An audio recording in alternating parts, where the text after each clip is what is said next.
नमस्कार मंडळी, घरगुती चवीच्या खजिनामध्ये आपले मनपूर्वक स्वागत।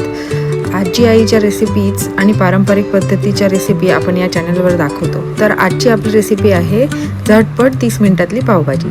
चला तर सुरू करूया। त्यासाठी मी आता पहिल्यांदा या भाज्या घेतल्या आहेत। याच्यामध्ये मी शिमला मिरची, बीट, गाजर, फ्लॉवर आणि बटाटा, तुम्ही तुमच्या आवडीने अजून भाज्या ॲड पण करू शकता याच्यामध्ये।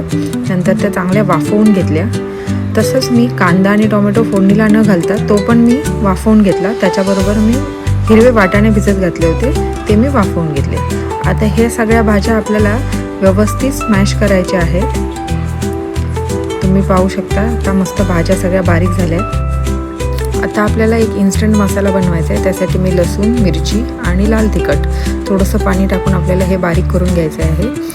आता फोडणी करूया, आपण फोडणी देऊया। त्यासाठी मी बटर वापरलं आहे। बटरने एक चांगली चव येते पावभाजीला आणि थोडंसं तेल पण वापरलं आहे। तर बटर आणि तेल थोडंसं गरम झाल्यानंतर त्यामध्ये मी जिऱ्याची फोडणी देणार आहे।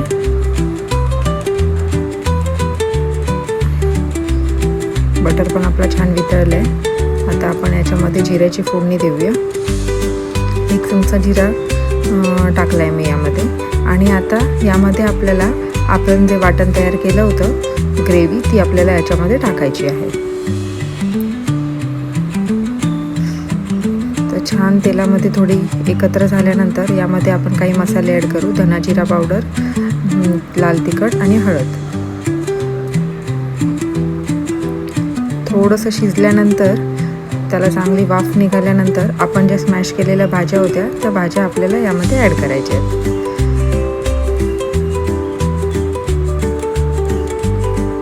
तर व्यवस्थित आपण मिक्स करून घेऊया। मसाले आपल्या भाजीमध्ये मिक्स झाले पाहिजेत। जर कमी वेळ असेल आपल्याकडे आणि पावभाजी खायची इच्छा असेल तर या पद्धतीने आपण झटपट ही पावभाजी करू शकतो। त्यानंतर मी याच्यामध्ये एव्हरेस्टचा पावभाजी मसाला वापरला आहे। भाजीच्या क्वांटिटीनुसार तुम्ही मसाला याच्यामध्ये ॲड करू शकता। चांगला मसाला याच्यामध्ये एकजीव झाला की त्यामध्ये आता आपल्याला चवीनुसार मीठ टाकायचं आहे। आणि जे भाजीचं राहिलेलं पाणी होतं तेच मी याच्यामध्ये वापरलं आहे। त्याच्यामध्ये भाज्याचं सगळं पोषक तत्व उतरलेलं असतं, तर आपण तेच पाणी याच्यामध्ये वापरायचं। आता भाजी चांगली एकजीव झाली की 10 मिनटं आपल्याला उकळी काढून घ्यायची आहे।